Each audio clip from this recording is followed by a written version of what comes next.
What are we? Dissidents, nearly.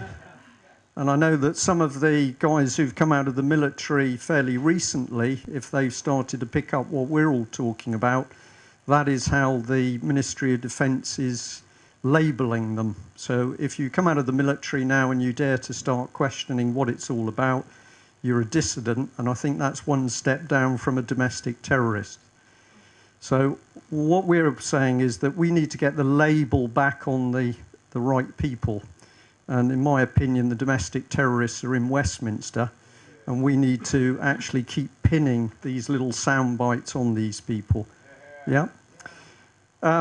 Now, I did a bit of adjustment while I was listening. This is just to prove that we are all working together. This was a page in the UK column quite a while ago, but we did start to pick up on chemtrails. I think that was a picture taken, I think that's Plymouth. I can't read what it says now because it's too small.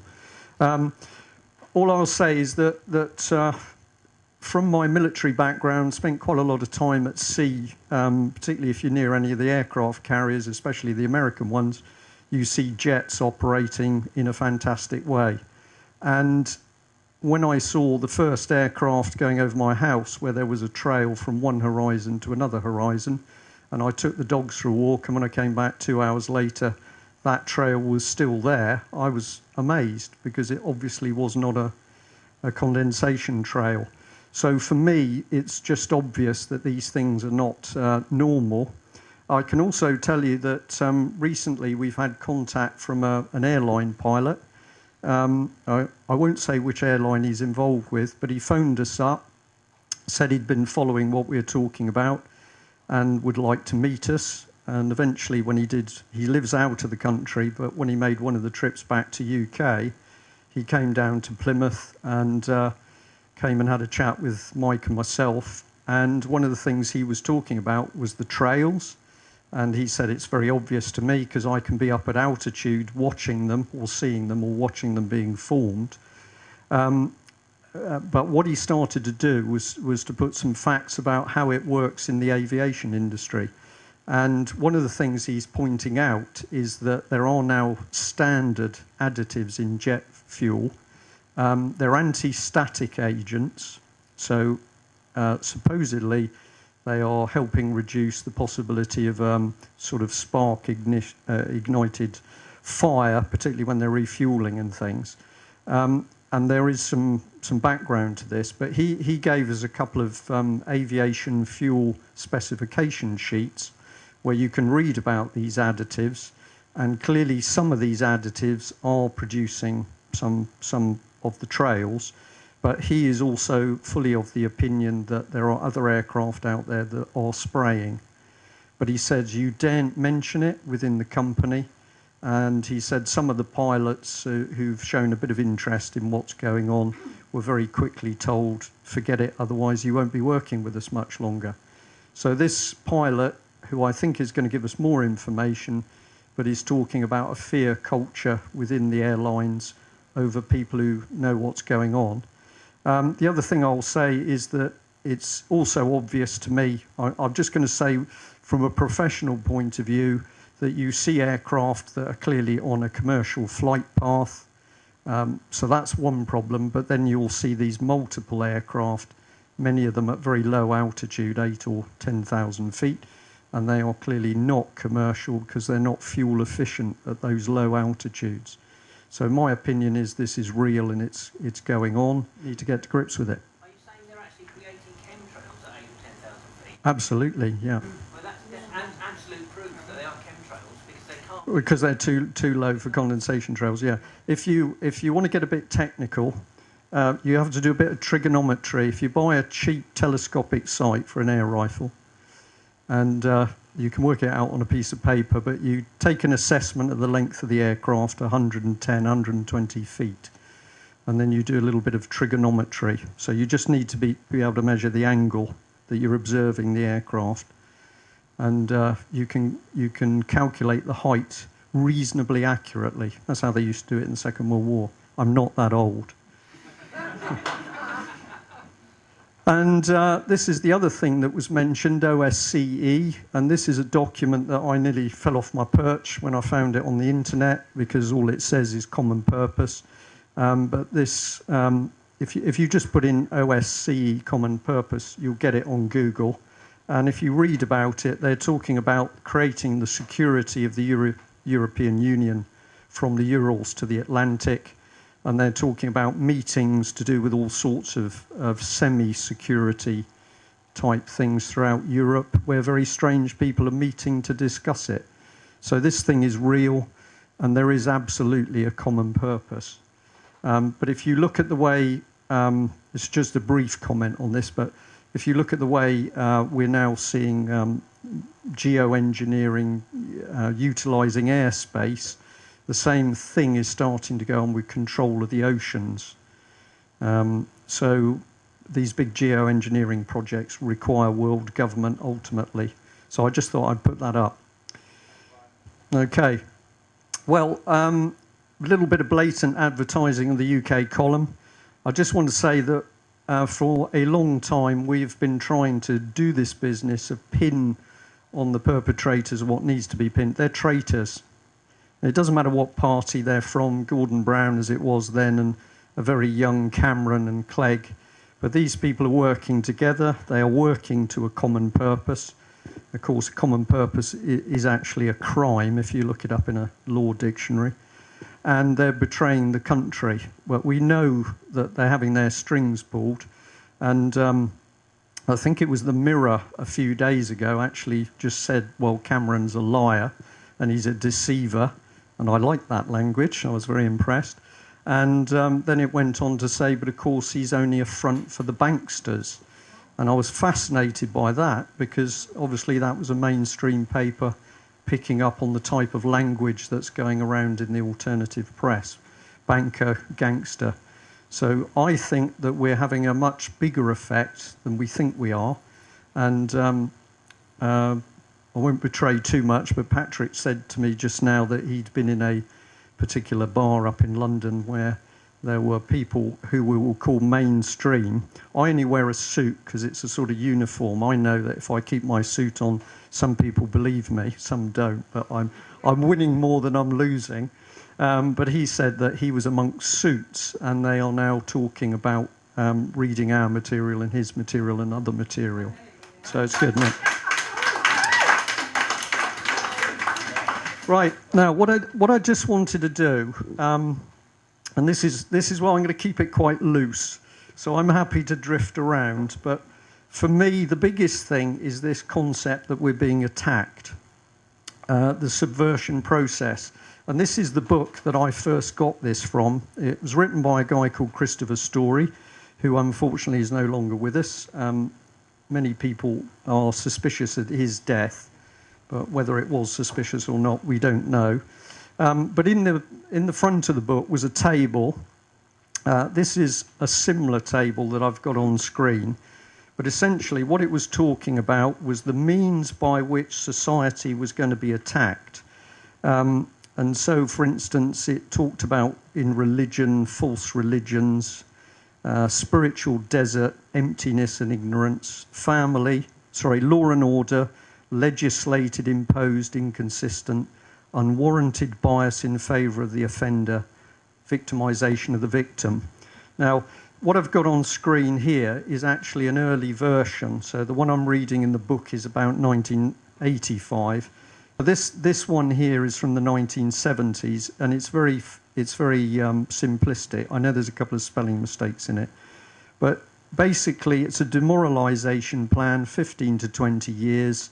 These are the areas of society that were to be targeted, and this was the result. So education, permissive. Well, Margaret's been talking about sex education, and they are really going at the moment to mess the young children up.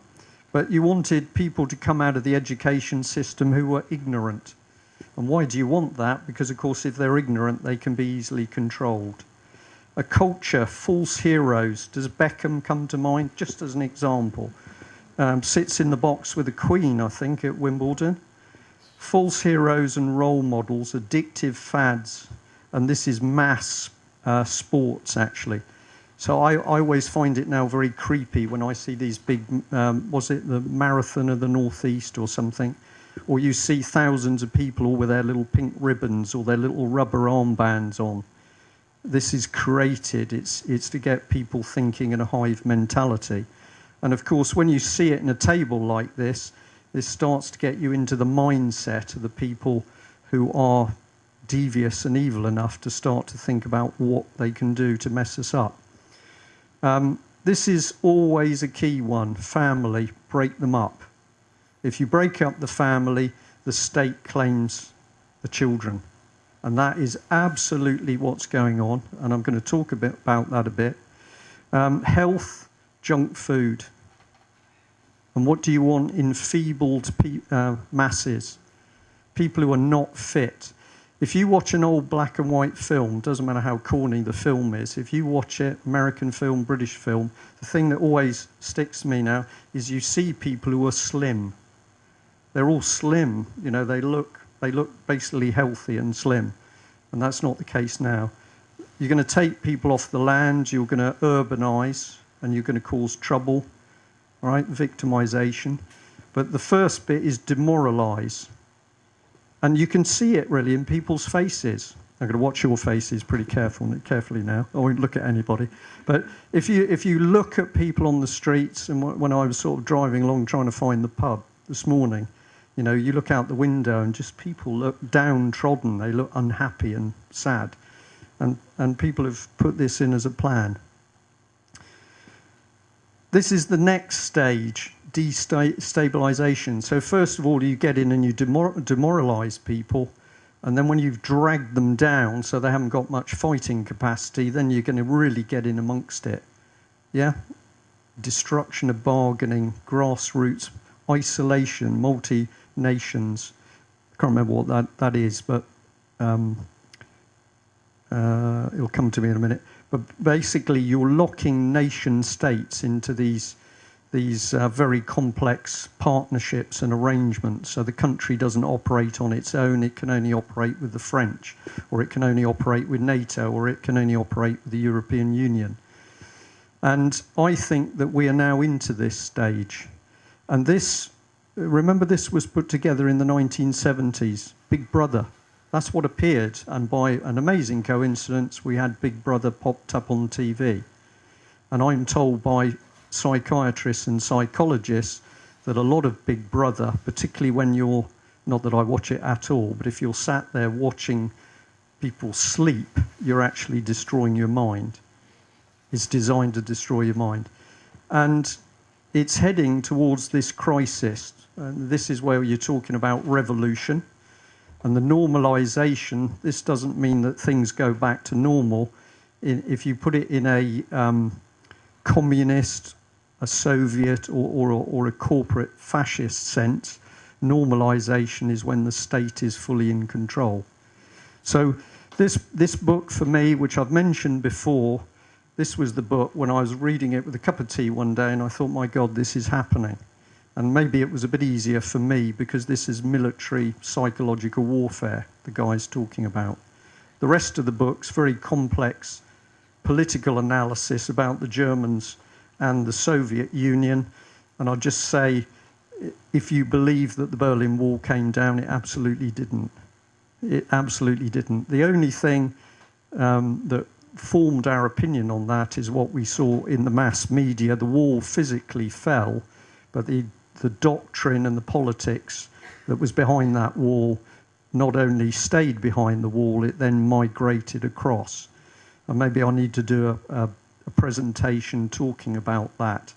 But it was one of the days, other people had a real shock when 9/11 happened. I was just fascinated when the BBC told me one night, the Berlin Wall's come down, that's the end of communism. Well, the days leading up to it, I knew what I was looking at, which was all sorts of refurbishment of the Soviet military. And then after the walls come down, I'm looking at the same stuff. And this wasn't we were being fed junk, this was real. So somebody was lying, and of course it was the BBC. You won't be able to read this, but this is the 1985 version where there's a lot more detail. Media, monopolisation of news and comment, manipulation of information and thought, constant criticism and discrediting of institutions, concentration on fake non-issues, double standards. When you read this thing, it's absolutely creepy in how accurate it is to what's gone on. Social relations, a focus on rights, not obligations. Erosion of individual responsibility. Internal politics, aggressive, poisonous party antagonisms, a sense of drift, a failure to get to grips with issues, constant lying and equivocation. It's absolutely spot on for what we're seeing, and that's because what's happening around us has been planned. So what I thought I would do, I don't really need to say much there. Big Brother's still here. Big Brother appears in the wings in the EU context. Big Brother is the collective, the beast. Big Brother gains credibility, power. And what it ends up with is psychological collapse. That's what they've been trying to do with the European Union. This beast gets bigger and bigger, and eventually everybody says it's too late and it's taken us over. But luckily, it seems at the moment that there's real friction. So the project is not going as smoothly as they'd wanted. But behind the scenes, this was the level of thinking of people trying to manipulate us. And the guy who produced it was a Soviet defector called Yuri Bezmenov.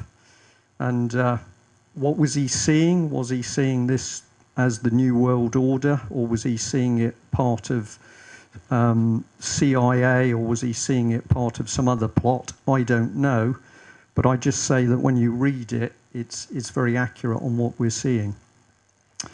So I thought we'd basically take a quick flick through the areas that he talked about. I noticed Patrick went black and white, so he had his text slides. I went the other way. You're going to get all colour.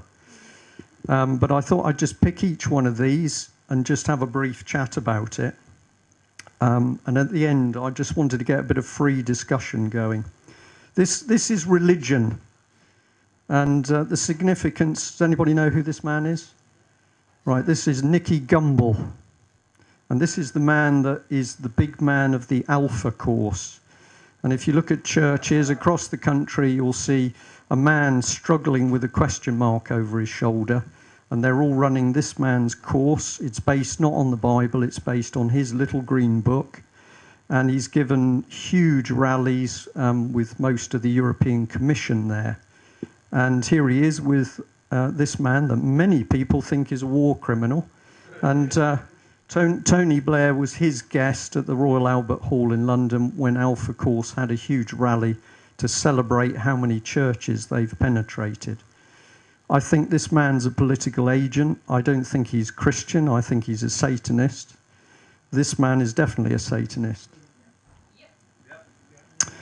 I don't know whether I'm going to upset anybody here, but this is part of the destabilisation of the country. I'll put it this way, that there's a backlash coming at the moment, a big backlash about people on benefits. Anybody who's taking benefit is a scrounger on society. The disabled are to be used as a weapon. So the country's been psyched up that everything's about disabled access and disabled this, disabled that. Now they're going to switch the switch and the backlash is coming.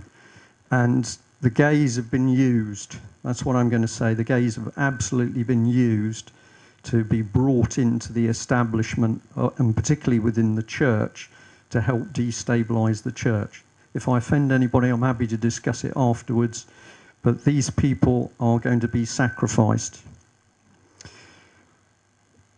Education, if you take any look at what's going on in schools at the moment, sex education is just being rammed in the faces of children, ever younger, 5-year-old, and this is to get the children sexualised. And the reason they want them sexualised is because the plan is for the age of consent to be removed. And if you actually follow what Stonewall has been doing, they've steadily been pushing for the age of consent to be lowered. But behind the scenes there was, well, it should be lowered to 5. But what I'm going to tell you is they want to get rid of the age of consent altogether, because in the new regime, paedophilia is to be, inverted commas, normal and acceptable. You can remind me of the 4 topics. I'll just keep going through the slides till we hit the next one. Culture, but soft porn, okay, is now everywhere. And of course, we know that the internet could be cleaned overnight by simply turning the filters on. But that's not going to happen, because you've got key people from Google and the web who are working with the government. So why do you want this stuff? You want it because it's a drug. It traps people, it draws them in. You get a fix at one level, and then you go looking for the next level. And of course, the other thing that's now happening is youngsters are being drawn into this. So if we look back to the start of the girly magazines, I won't look anybody in the eye here, but you go back to the late 50s, early 60s, and these things start appearing. And of course, there were people in the background funding it. And it was funded with a reason, because it was the start of the attack on people's minds. This is just a blurry clip, but even the Olympics got the treatment, because there were quite a few papers that were covering that, never mind the athletics, some of the images were quite sexy. And this was one, what do you call it, pole vaulting, isn't it? So this was put in one of the papers as an image which the boys might like.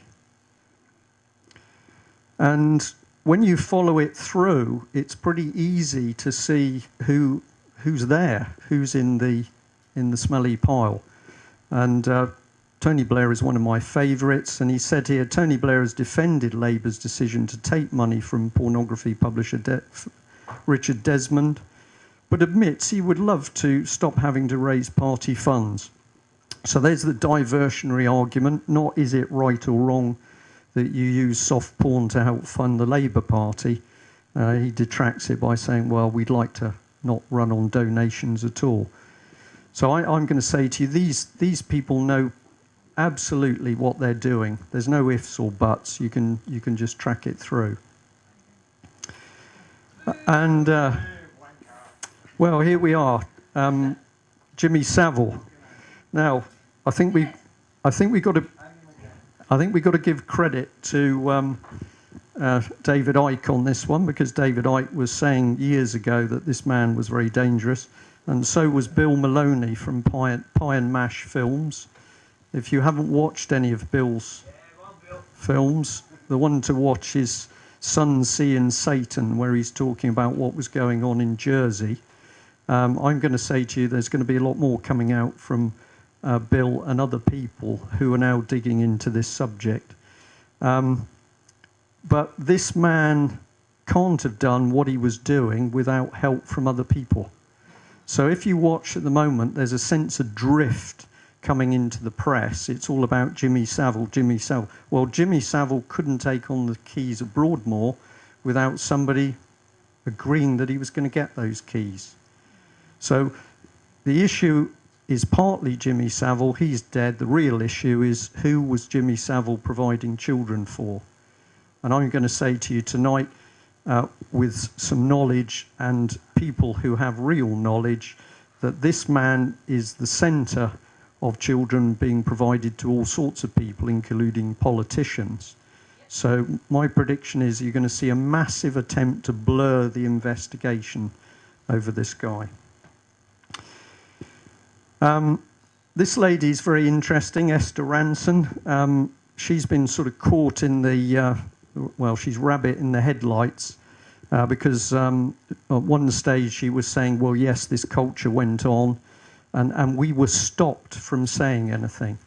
So she's had all the publicity of running all the children's helplines, and this is the lady who stood up to protect children, but actually dig into her background, and she's another one that seems to have known what was going on and didn't do anything about it.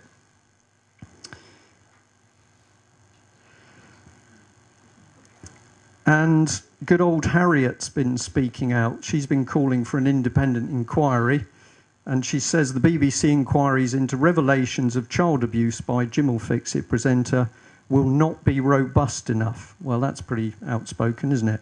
But of course, she's an absolute hypocrite, because this is the lady who was working with the National Council for Civil Liberties, and she was the one who was lobbying for it to be perfectly lawful for people to take pornographic pictures of children. And the onus should be on the parents of the children to prove that their children suffered as a result of the pornographic photography, not that the person taking the pictures should be targeted. So this woman has campaigned for paedophile action. And now all of a sudden she's saying, oh, we must have a more detailed investigation. I don't think she means that. I think she's one of the politicians that actually is desperately hoping this investigation is going to be shut down. And here's Jack Straw, accused of misleading MPs over the torture of Libyan dissidents. Welcome to Britain, 2012, because we're involved in torture with the Americans. But this is also the man that amended the family court rules and rules to do with children so that children in care were not allowed to speak out if they were being maltreated. Why would you introduce a law like that? I'll tell you, because you want to protect people who are abusing children. It's an unfortunate coincidence that his brother was actually accused of that. Here he is. 2009, the media will no longer be able to identify those involved in cases such as the Websters. That was a child case. It will also be illegal for any children currently in care to speak out, even if they feel they're being maltreated.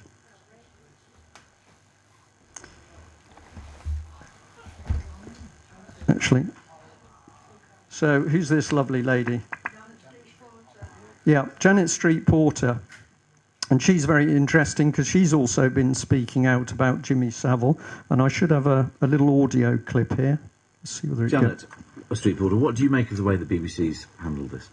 Well, it's a classic way that they usually handle these things, which is to, instead of setting the agenda about how a story is broken and containing it, they react on a day-by-day basis. And when I was an executive there in 1988 and I worked alongside you, I think you'll agree with me, they haven't really learnt a lot in the intervening 24 years.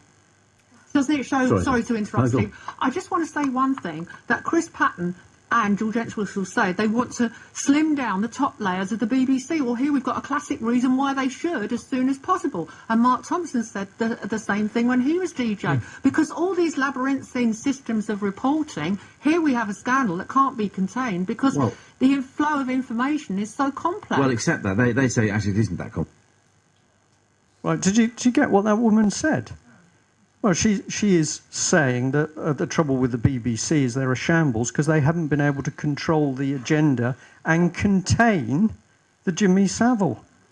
She's not saying we need to get the lid off it and get the truth out. She's criticising the BBC because they haven't contained the story properly. So you want to? Should we try and play it again? I'll probably just have to go. Okay, hold on. Hang on a minute. Oh, it's the glass. Can you move the glass?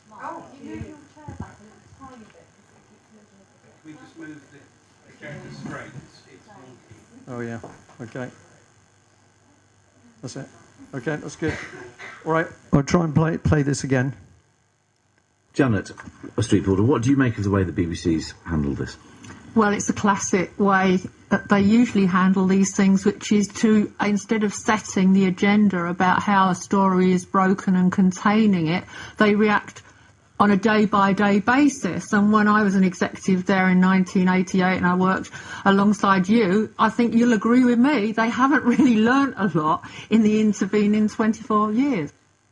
Doesn't it show? Sorry. To interrupt, No, go Steve. I just want to say one thing, that Chris Patton and George Entwistle say they want to slim down the top layers of the BBC. Well, here we've got a classic reason why they should as soon as possible. And Mark Thompson said the same thing when he was DJ. Because all these labyrinthine systems of reporting, here we have a scandal that can't be contained because the flow of information is so complex. Well, except that they say actually it isn't that complex. Yeah. It should have been covered up better. She's also saying that nothing has changed since all refugees. Yeah. Does that mean These people know.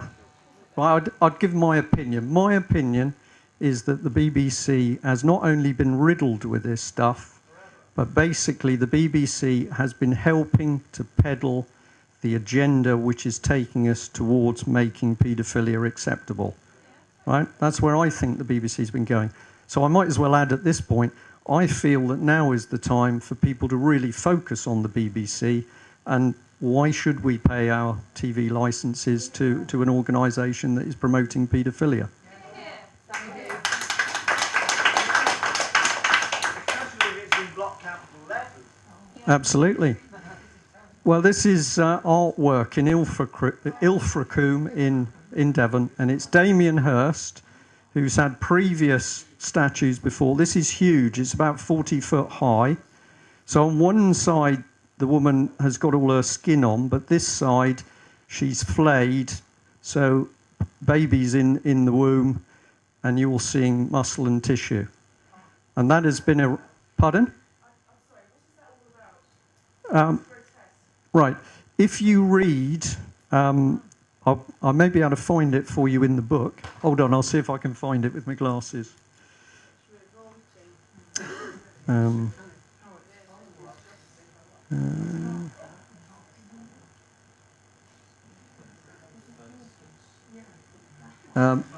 can't. I'm not going to be able to see it that quickly. But if you look in this agenda for the attack on our minds, empty, unpleasant artwork, meaningless artwork, and this stuff is appearing all over the country. I've been on about it for some time, and I'm pleased to say I now get people sending me photographs and film clips of artwork that's gone up. This is designed to interfere with your mind. It is unpleasant, it's vicious, it must be incredibly scary for a young child, and it is designed to help people towards breakdowns. Surely it's something to do with the future of the way DNA is going. DNA manipulation, the way that they're messing around with our genes. Well, it could have a message at that level, but I'll say to you that Damien Hirst has done other ones where he's had. But I'm sorry, that should not be put on public display. If you want to put it in a private art gallery, and people who've got very liberal ideas about modern art can go and look at it, fine. Well, but this in a public place. This is not only totally there in the harbour, but it's been approved by people locally, and it's been filmed being put in position by the BBC, and they're describing it as, oh, this is wonderful, whereas of course it's not. But this is the same mentality as things like the Angel of the North or the Wicker Man on the Somerset levels. So if we, at the end, I'm happy to sort of, let's get into things a bit deeper, but what is starting to overtake us isn't just a political ideology. This is stuff which you can call satanic, or you can say that it's very darkly spiritual. A useless, futile warrior that's pregnant and can't battle. Maybe. Can I intervene? Don't mind. Yeah. Have any of you heard of the 2040 programme that's going on? Russia did a programme back a year ago where they invited all the top scientists to come in, and they were discussing the next 40 years of the evolution of humanity. And what they're trying to do is mould humanity with machines. Yeah, transhumanism. I don't know if you've heard about this. It's gospel truth. Yeah. Go on YouTube, sort it out. 2040. Put it in. 2040 programme. Yeah. They want to make us no more than humanoids. Well, I'd just say that I've watched with interest as how we're seeing particularly the wounded coming back from Iraq and Afghanistan, very quickly being fitted up with high technology limbs. And I think there's more to it than just helping people with prosthetics. This is about the transhumanist agenda. But anyway, this one to me was particularly unpleasant, so I chose it. But if you look in the description of how we are to be attacked, it's a play on our minds. We replace beautiful, creative artwork with very dark and unpleasant stuff. This is also comes under sort of culture. I touched on this in South Wales when we were on the not very nice subject of suicide. This company that receives First Light receives national lottery funding, and they help children, filmed by over 11s. This is a documentary about a dog who commits suicide. It's a cartoon, and it's made by young children. And when I phoned the company, you just get this sort of very casual, blasé attitude. Well, what are you concerned about? But we've paid for that. Our money's been used for that. So we take another batch: law and order, social relations, security, internal politics, foreign relations. BBC actually reported this, but on the basis of London riots, there's a need that we have faster courts, so fast that you don't even have to appear in them. You can appear by video link, and you're in the court, dealt with, sentenced and out. So these are the Stasi courts, and of course Ken Clarke was the man who set this lot up, and then he's slipped out of the job. But they're using the trouble in London as an excuse that they need to have a system of mass courts. Of course, none of them will have juries. So this is very, very dangerous stuff. And of course, it's we've seen what Blair's been up to with Jack Straw, but now we've got the residue of Ken Clarke.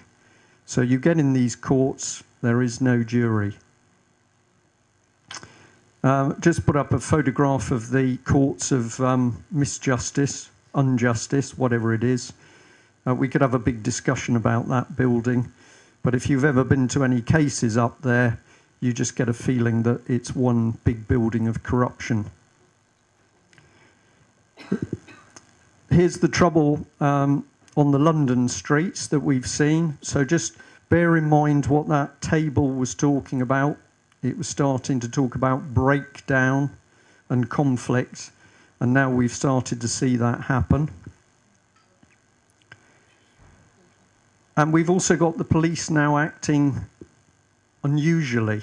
So how many of you saw this? This was a blind man who they tasered because they thought he was carrying a samurai sword. So the police were initially, I believe, in a car. They didn't bother to go by him. They didn't bother to get in front of him or look. They simply tasered him and then jumped on his back and handcuffed him with him saying, "I'm blind, I'm blind." The papers made a big deal out of it, blind man tasered. But what I'm interested in is what was going through the minds of the police. Excuse me, a white stick really looks like a sword. Well, absolutely, yeah. So we're talking to quite a lot of police these days. This is getting very interesting because they do talk to us and they're taking information, and they know that they've got colleagues who are not acting normally. And I think this is the result of the training that the police have been given, and they are not acting normally. Do you mean mind control? Yes, I do, yeah. How much of the English police force is checked already?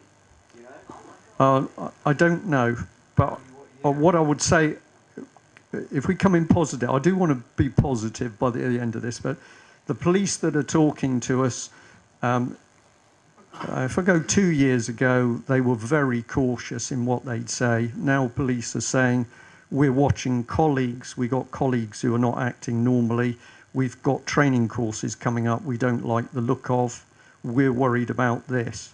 And so I'm sidestepping your chipping question because I don't know. But I do believe we've now got police who are actually starting to say, hang on a minute, what's going on here? Yeah.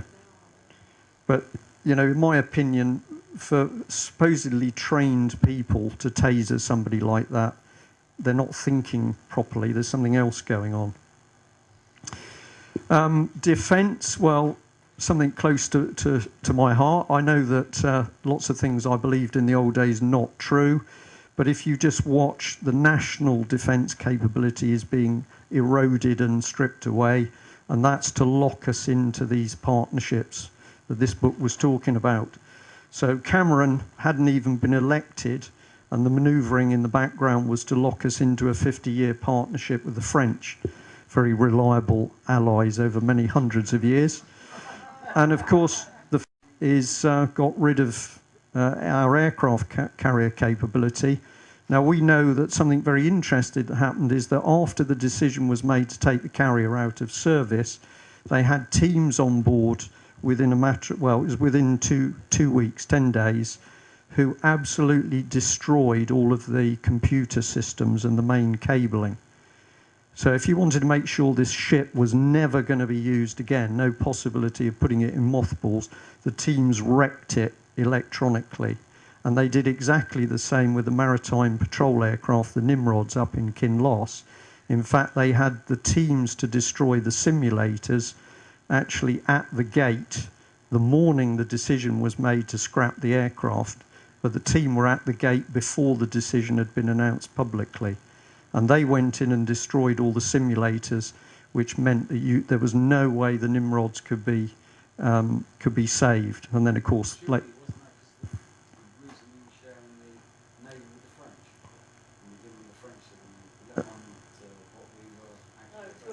no, there had been a series of meetings before the Strategic Defence Review with Cameron. This is going back to 2009. We printed in the column quite a lot of detail on this. There were meetings that took place, facilitated by the charity, the Franco-British Council, and the meetings took place in the ambassador's residence in Paris, at which they decided what the British Strategic Defence Review was going to do. It was all decided behind closed doors before Cameron was even in power, and that was why he'd been in power a matter of weeks, and suddenly this 50-year partnership was announced. Well, when was the planning for that? Well, the planning was done behind closed doors. It was never discussed with the British public, and it was never discussed in Westminster. So the key bit is that the British military is being cut and cut and cut so that we are automatically dependent on the other countries. They knew they wouldn't get us into bed with the Germans. There's still too much feeling about Germany. So they've used the French as being a nation that we can sort of tolerate. But it's all about locking us into a one supranational military. Cameron, all he talks about really is war. He's there boasting that they did Libya when he took other MPs around his residence. This was reported in the national papers. He stopped by a map and said, well, more or less, this is the world. We've done Libya. Where shall we invade next? And that was reported mainstream press. Is this man a psychopath? Well, he's got attributes. And war with Iran cannot be ruled out. So if you look at it with a common sense view, it does not make sense that this man would be saying we need to cut the military at the same time as he's talking about the risk of future conflicts. But if you know that what's going on here is to do with a world global agenda, meanwhile he wants to smash this country apart, it makes absolute sense. And what does it do? It brings back the bodies. And the statistic that's never properly come out is that for every body that comes back, there's between 4 and 6 seriously injured people. So, the moment Afghanistan and Iraq is basically has been a sausage machine to create casualties. And I believe that they want some of those casualties because I believe they are using the wounded for experiments with prosthetics. This is, of course, when we're seeing the breakup of the country. So we don't have any debate in Westminster about what should happen with Scotland. Mr Cameron just goes north of the border and sits down, and it's all going to be organised. So this is the key thing. We don't see any real discussion now in Westminster. We've just got this president. And of course, Salmon's a liar because he's offering independence, but Scotland can only ever be a region within Europe. So he's telling porcupines as well. But basically, if Scotland goes independent, we lose the base for the nuclear deterrent. And that was one of the key objects of the European Union, that Britain should be stripped of nuclear weapons. It's the French and the Germans are going to hold the nuclear weapons. This was I mentioned it early on about some of the words here. Banksters and speculators, Cameron smirk. He deceived voters to stumble into number 10 and will trick and lie to prolong a Downing Street occupation. So that was the Mirror actually said that. And I think that's pretty impressive that we now got mainstream papers that are calling him a liar.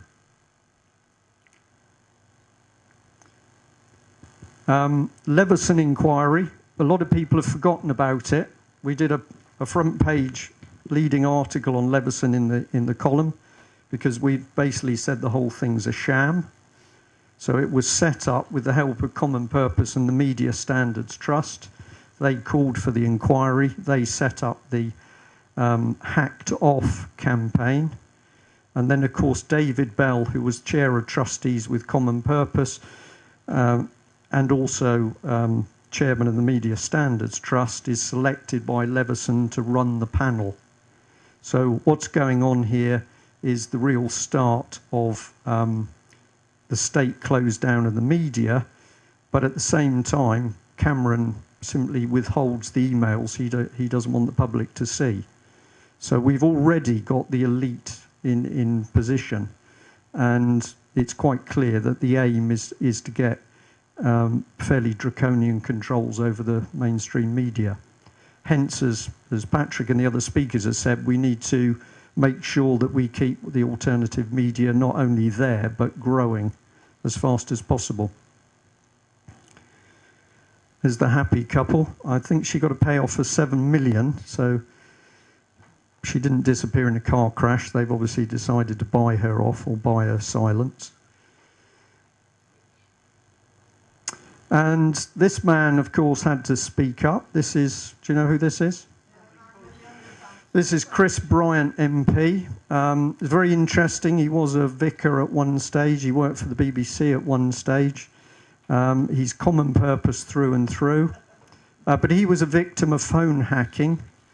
And he said that there's got to be, much more draconian investigation into what's going on.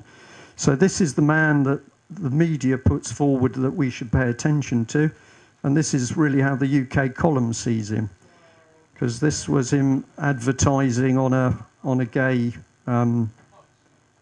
partner site. Sorry, chaps, but it's quite incredible that the press is prepared to put forward these people as people that we should listen to their opinions. Yeah, but not bad. Vicar, gay, Common Purpose. Okay, we're not going to get into a discussion on the Y fronts. And here's another one, of course, right? Poisonous party politics, a sense of drift, a failure to get to grips with issues. That's what the plan said. And so if you're going to do that, what are you going to do? You're going to bring into Westminster people who are basically bent. So this man, fiddled his expenses with his live-in lover. Well, a lot of people said it was a criminal act. And now they've had attempts to block details of expenses, but one of the papers has actually blown the lid on it, that a Labour MP was renting out her property to another MP. So basically all the public money's just been circulated in a fraudulent loop. Why do you want bent, corrupt MPs? Yeah, and you can control them. And the key method of control of these people is the children. Right? I keep stressing this. You can get away with fiddling, fiddling of expenses, you can get away with a bit of drugs, you can get away with rent boys, as that, I can't think of his, Oates, was it, the Lib Dem MP? Okay, what you can't get away with is paedophilia. And this is why the Jimmy Savile case is so important, because we're now starting to get near the fact, I'm not saying this man is a paedophile, let's just get it right, but what we are saying is that it is well known of the connections into the heart of government. And of course, the people who've got the films, the people who've got the pictures, are absolutely in control of these politicians. Am I confident about what I'm saying? Absolutely, because we have got police telling us what they know about what's been going on. Bill Maloney is also working with police who know what's going on. Yeah. Sorry, Brian. Do you think MI5 has the security services involved with killing children? Yes, I do. Yeah, and I think it's highly significant that Straw, when he first came into power as Home Secretary, one of the things he did is destroyed or started the initiative to destroying all the MI5 records of subversives in the country.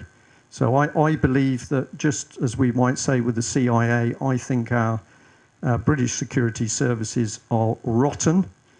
I don't think they're rotten to the core. I think there are still good people involved.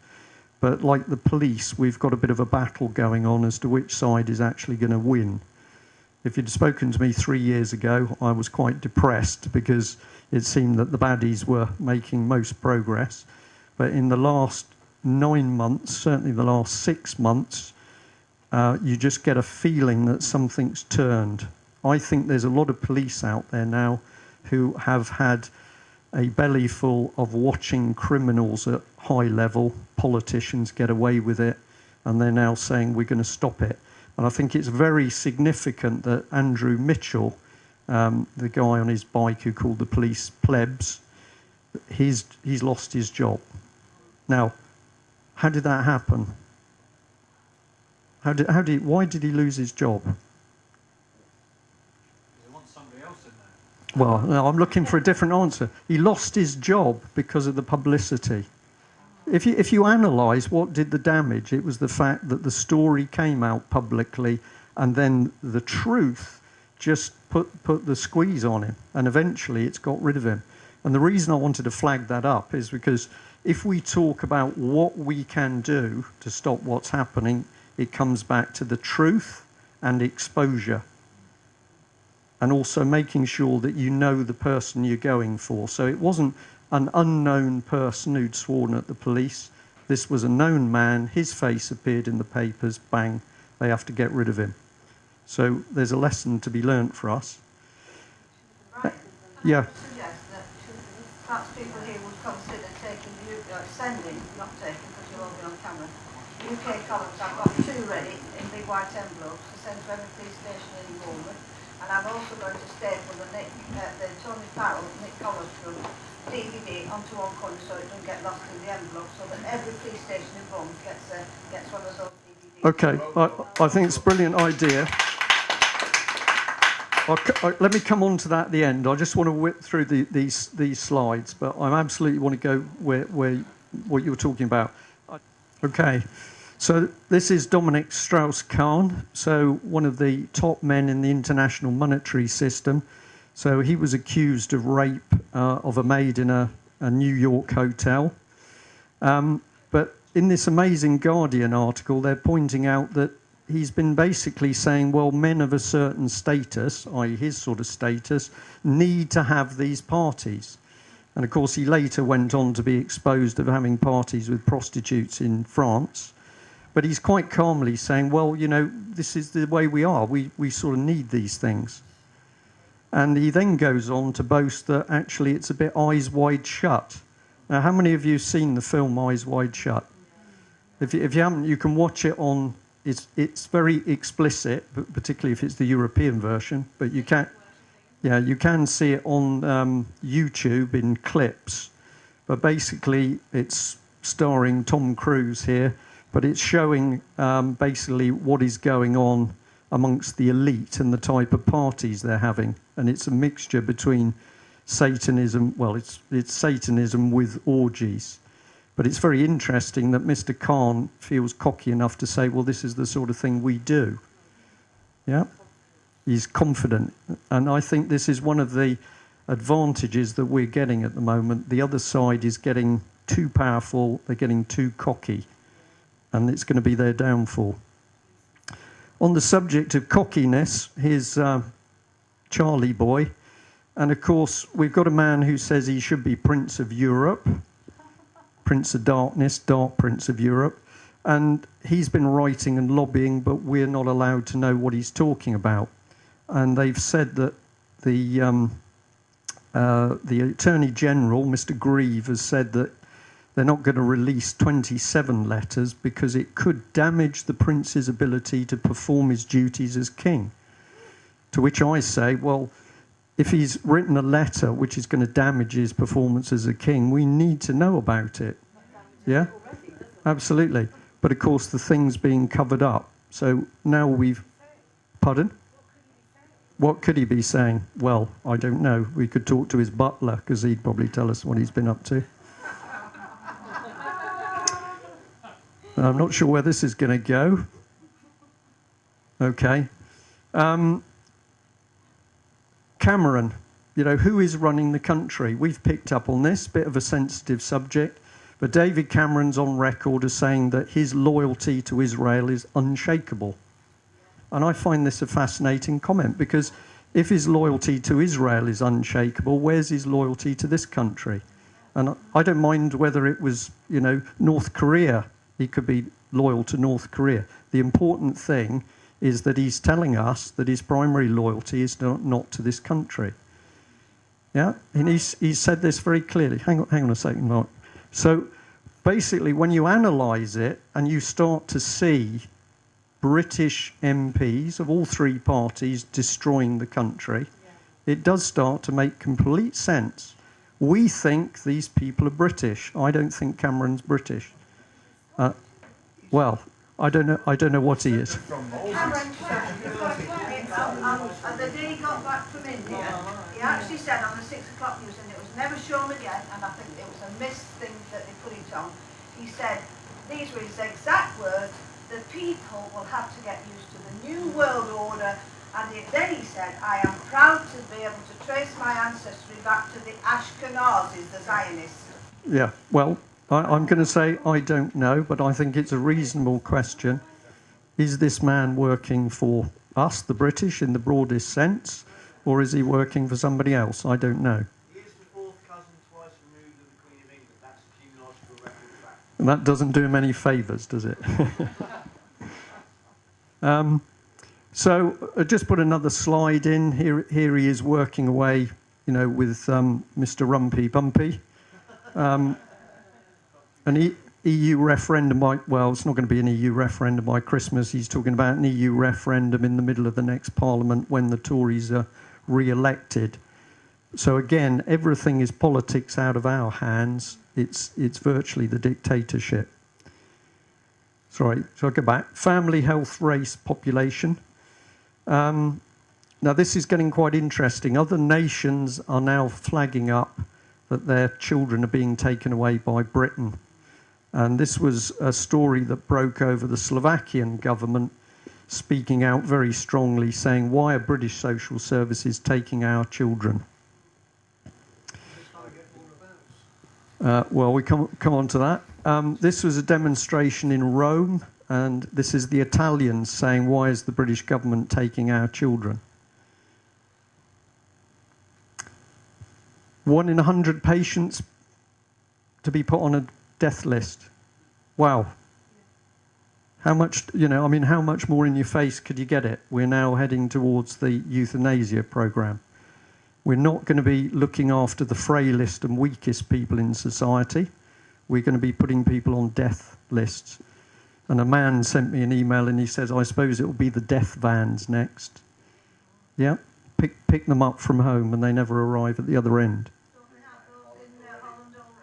There was talk of it.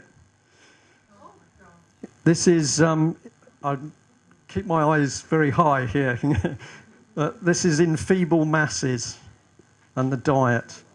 And I have to say that the times I've been to America, a couple of times I've been staggered at what I've seen. So clearly people are being attacked by their diet. There can't be any other reason for it. No, that's true. Well, whatever, but something's not right, is it? And here's the bit I was getting at with sort of disabled people. They're now starting to put across this image that if you're on benefits, you're a sucker, you're a leech on society. And I think you're going to see this becoming more and more aggressive. Parts of UK see young jobless figures soar by 1,700%.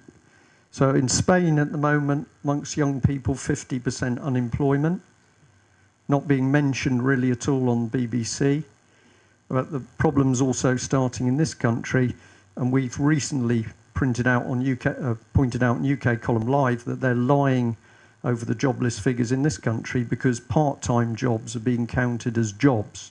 So if they say 500 jobs were created this month, of course many of those are part-time. They're not jobs which can sustain a family. So they're skewing the figures. So this is the economic collapse. This is basically celebrating diversity. Now this is a difficult subject because we've all been so politically corrected that we don't like speaking about this sort of thing. But I talk to all sorts of audiences. We're told that we're celebrating the difference in cultures, but in actual fact what's happening is we're all being used to attack each other. So we're not celebrating the differences, we're actually forcing people together. And this is absolutely deliberate because in the one world order, of course, there's not going to be nation states. Forced vaccinations, and a key thing that's coming up on the 10th of November is a referendum in Ireland, but there's also a vote in the Irish Parliament where the law is going to be changed if it's a yes vote, so that the state effectively has priority control over children. And if this goes through, it's more or less one of the last big jigsaws to the fact that social services can take children at will, not only in this country, but internationally. Yeah. There's a very good website called Free Thinking Voice, which if you go on, has got a lot of information, not only about what's happening with children, but what's happening in Ireland. That's a gentleman called Kevin Bull and his wife Katie. Okay, have I gone the wrong way? And we're getting to the end a bit. Well, it's all been well covered by the earlier speakers, but all we see is an increase in debt, which is slavery. We're seeing the public sector being undermined because their jobs are being given away to the private sector. So we've got discontent there. We've got the wastelands across the country because there is no heavy industry or manufacturing. And this is obviously one of the Dockland areas. And the state is getting involved in everything. So the state regulates whatever you do, where you smoke, how much you can drink, and it can issue the fines at will. And where's Britain got to in the world? Because this thing talked about, the state of Britain in the world. And obviously we're now at the point where we're running food parcels in Britain. So we've been pulled right down. The end bit, of course, is the revolution.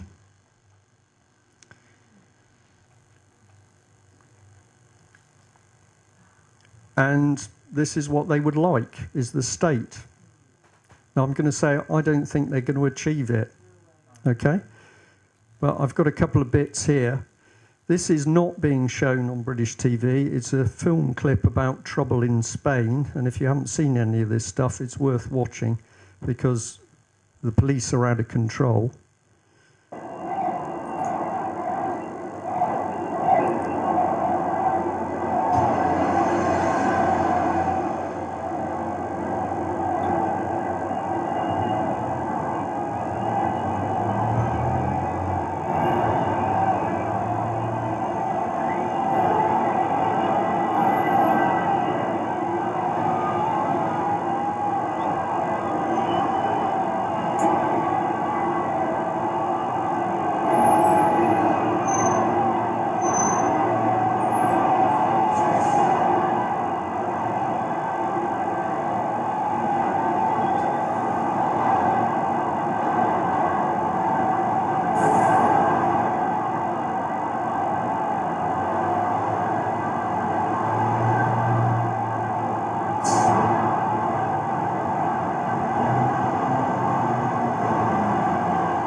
This is effectively happening all over Europe at the moment, but nothing appears on mainstream TV.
I can move on to this one. Right, horrible scenes. I think the government wants that sort of violence on British streets, and our primary job is to make sure it doesn't happen.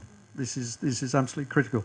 This is another scene of a crowd, but it's very interesting what happens, and I'm going to say this appears to be the right way to do it.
Yeah, Spain. Was it? Might have been Italy. I don't know. Well, it should have been. Because that's quite a juxtaposition between what we previously saw. Yeah. Well, when the police were surrounded there, they must have been cacking themselves, because if the crowd had turned on them, they I think wouldn't be here. So it just shows you what para people can be done, can do. And what is necessary to control things. So I'm watching the time. How is all this being done? Right, this man. Some of you have heard me talking about him before, but if you never heard of him, Saul Alinsky is the man. Look at his material on the internet. Download it, study it, because he put forward the plan for destroying us, which is this plan that's unfolding at the moment. Subversion, getting in amongst community groups and individuals and everything else.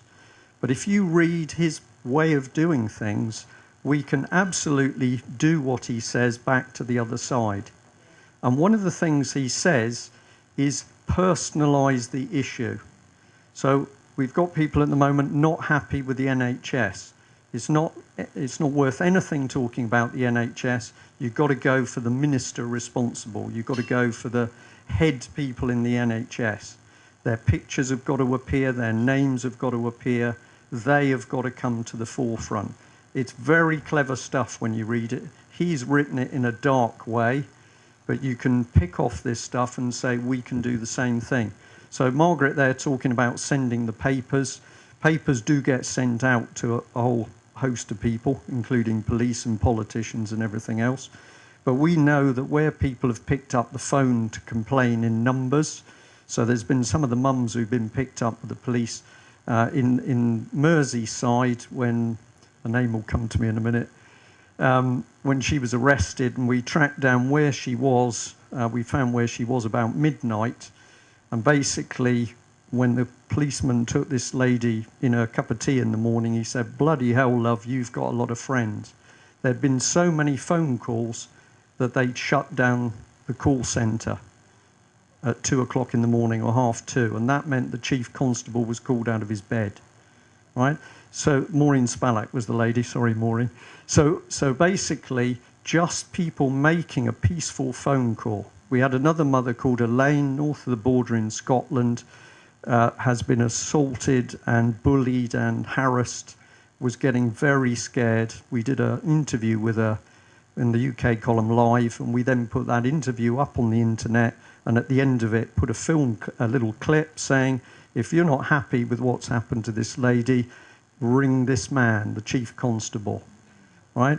And people did ring and did email, and that lady then said to us a couple of weeks ago that she had a visit by the police. My goodness, their attitude had completely changed, right? So have a look at this man and read what he was talking about, and then have a think about how we could use it. But What's his name again, please? Saul Alinsky. Saul Alinsky. Yeah, okay. And the significance is he's a subversive, based on Marxism, but a subversive. His doctrine is within Tory and Labour policy. And I've already put up the documents to prove that. Yeah, so Cameron and Miliband and Clegg are using this man's tactics. That's why everybody's got this sense that things are falling apart, but you can't really see what it is, because they've buried into everything. Well,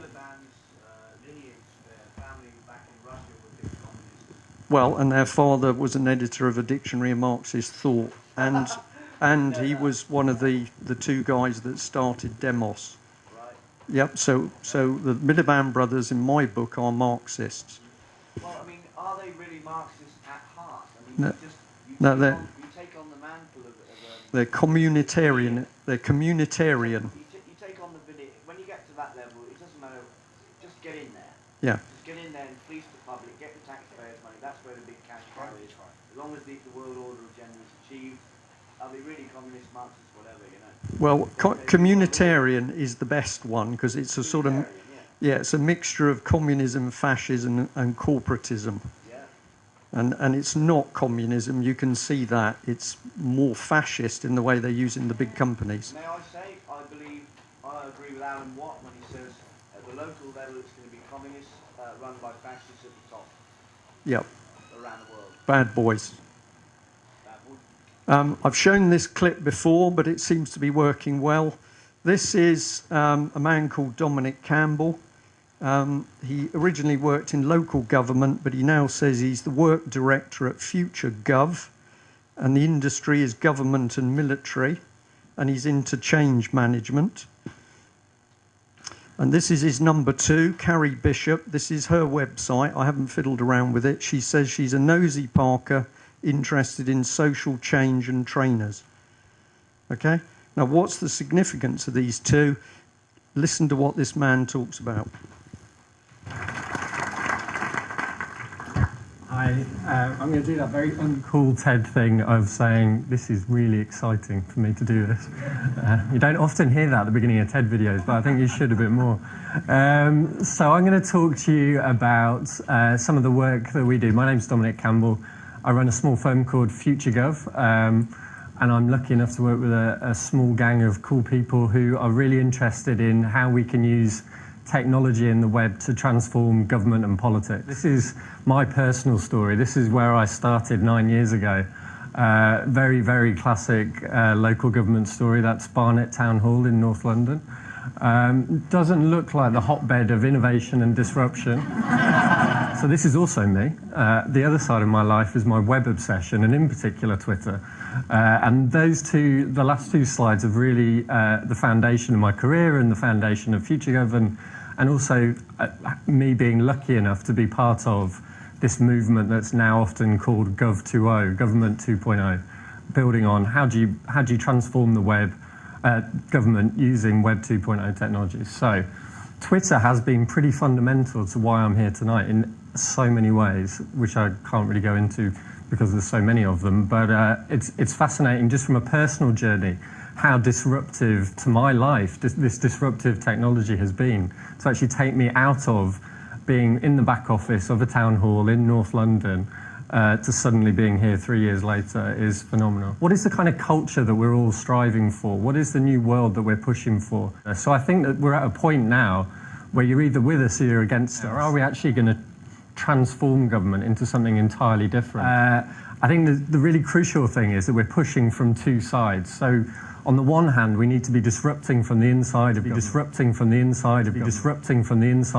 They're the ones who are creating parallel structures. Carrie Bishop, who I'm honoured to work with, who's a great colleague, she talks about parallel structures where you're not destroying the system with this technology, you're just creating an entirely new system. Just using the web to create new structures for yourself. So normally where there's bright colours and shiny logos like these, you've normally stumbled into a place where social innovators are trying to do something new and creative and interesting.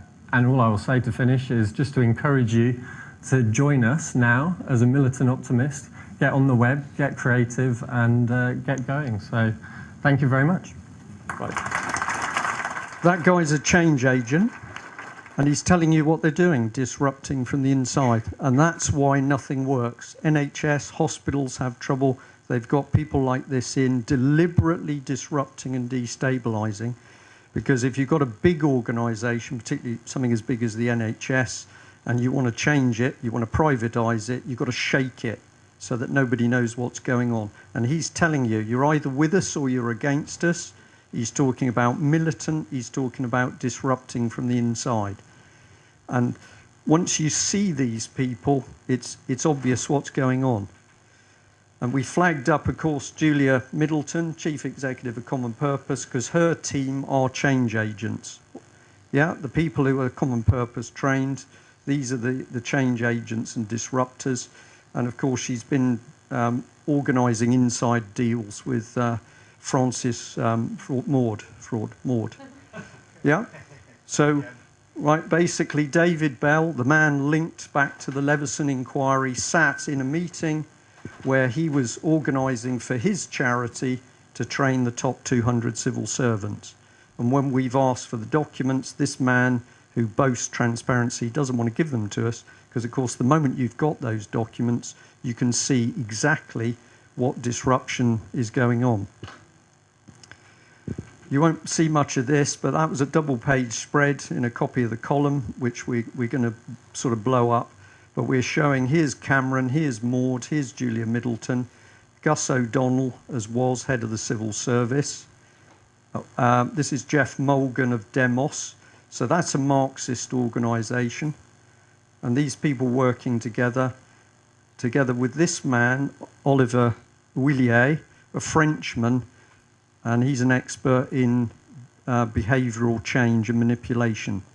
So they were holding meetings, and that's what we got a sniff of. So we asked for documents about the meetings these people were having, where they were discussing how to change the way we think and behave.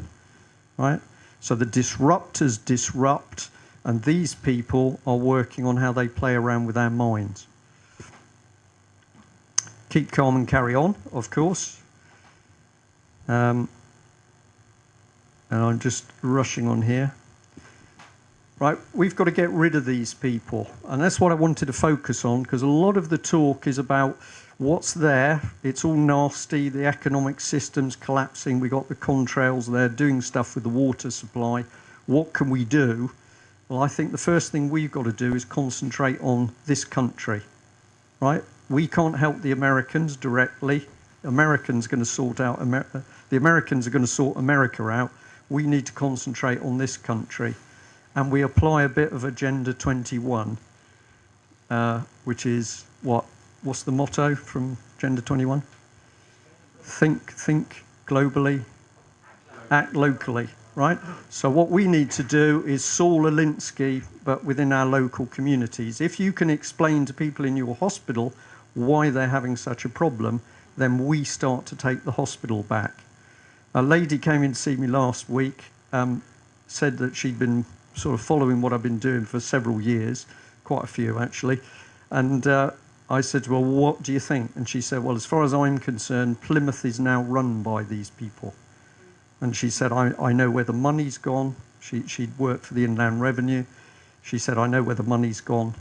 I see what's going on in this city. It's being controlled by these people. But once you can see them, it's like woodworm, isn't it? Once you see the first little, oh my goodness, they're all over the place.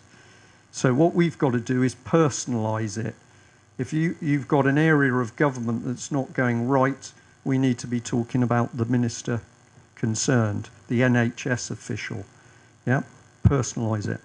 Fine, I know you're a bit short time, but can I say one quick thing? Yeah. I was given a message on YouTube recently, a private message, that skateboarders in Bournemouth are being employed by Common Purpose. One or two of them would be the older types, leaders, to sniff out anyone who's disagreeing with the government or... Yeah, this is absolutely right. It's not just Common Purpose. They're using all sorts of charity groups to do this. Apparently they convince these young lads that they're better than the others and they're leaders. Yeah. They groom them to be leaders. When I handed them chemtrail leaflets, they were very interested. And then the 17-year-old, 18-year-old guys swung up on his skateboard and said, what are you preaching at us for, man? Go away. You know? Yeah. And Yeah. it was very odd. And then I got this message and I realised, Well, if you get into this psychological manipulation, they are going for young people, they're going through the schools. What we've got to do is keep pushing the message back the other way. And coming up here in the car, I got a call from somebody to say that there'd been a demonstration outside a Totnes school where the sixth form were demonstrating and handing out leaflets against the cervical cancer jab. I can't think what it's called now. Is anybody call? Right, what did the school do? So the sixth form are handing out leaflets of the danger of that vaccine. They called the police. So the school called the police on their own students.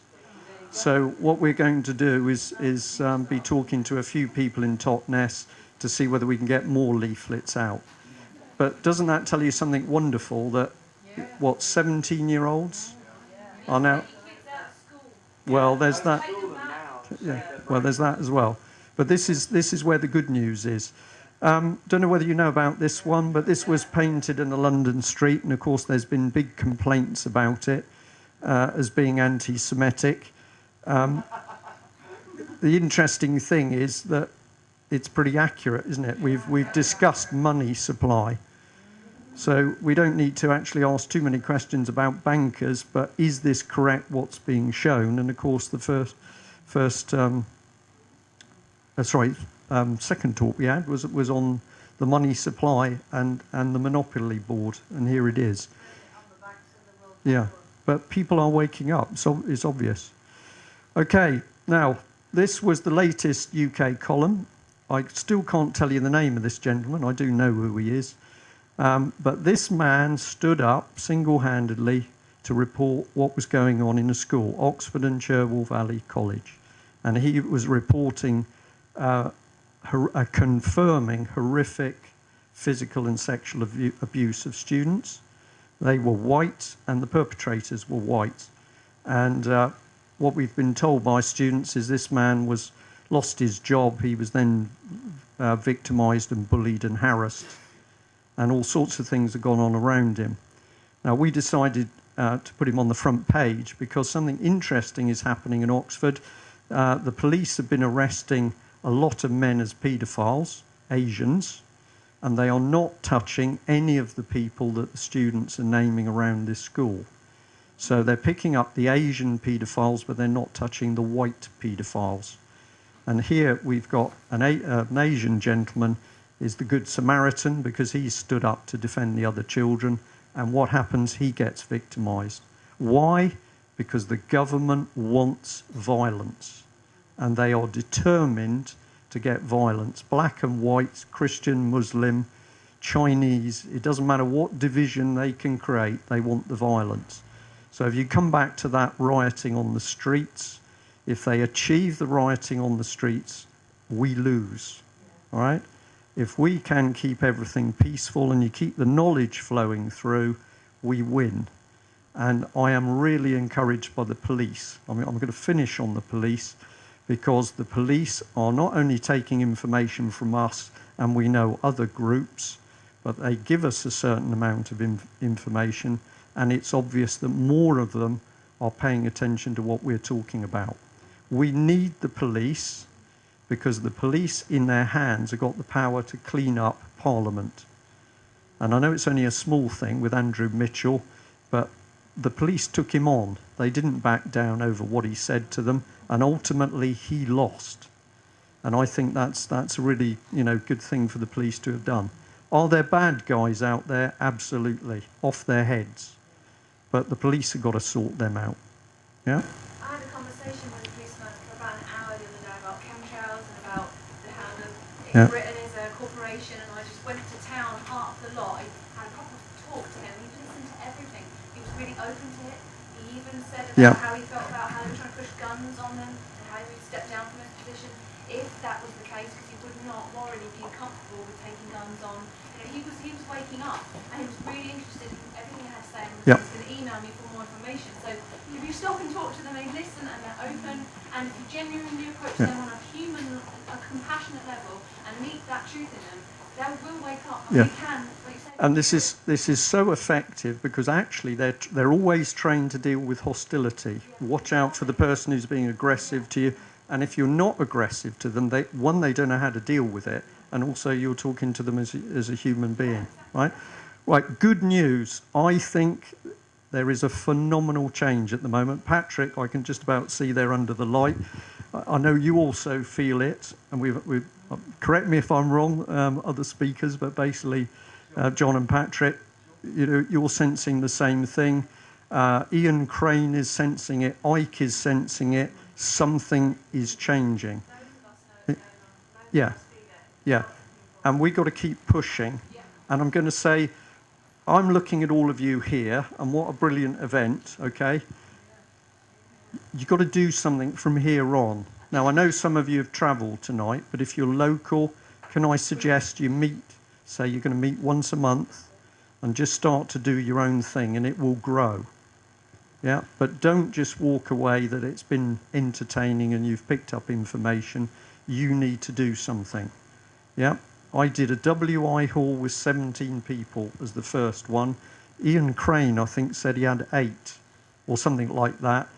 And, Patrick's got a similar story. You start, as you had on your slide, Patrick, ignore what other people say to you. They will tell you your slides are wrong, that your subject's wrong, your presentation's wrong. Just ignore them and do it, and then you find it starts to go. Yeah? But we've got to push. For me, if we don't push, never mind the chemtrails, the fluoride, everything else, they're going to have the children. Because they are very close now to stitching up this law, which means that the state owns the children. They're teaching that to universities, that all babies born are state property. Yeah. My daughter confirmed that. Right. She's studying sociology at Oxford. Well, they are state property, because when you sign your birth Well, I know, but we've got to make sure that this does not work. Now, I believe that with regard to social services and child services at the moment, it's very easy that where the evidence exists that the snatch of the child, the stealing of the child is wrong, where the evidence exists, the names and hopefully the photographs of those people go up on the internet. Because the whole time they're anonymous, they're going to keep doing it. The moment their photos are up on the internet, they can't do it. They're teaching them about desensitisation. Yes. Yeah. Well. How about if you take emails from everyone that's local, and then we're able to keep in touch for the meeting, but they know the meeting. Sort it out. Something like that. Maybe a mailing list or something. Tell us you say that you're all welcome to come to Bournemouth. To our group, we meet every fortnight in a pub, in a small room in a pub, and we have a great meeting. And I've got people doing different things. Heather looks after drugs, nutrition,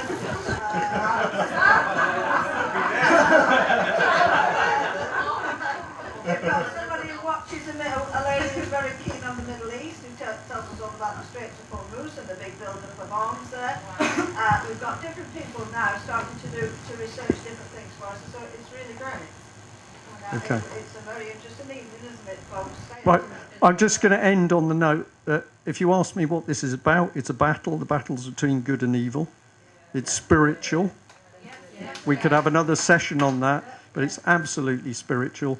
And so all the spiritual things apply. How you relate to other people, how you love other people. Praying is important if that is your thing. But it is absolutely spiritual. And it's becoming, for me, it's becoming more and more obvious it's spiritual. And I can tell you that this gentleman, I've had some amazing information via the students he's worked with. But that's a very spiritual gentleman as well. Okay. Right, I'm going to say thank you. It's late. I think you need a beer or something, or I need the beer. Jane, thank you very much. It's been brilliant.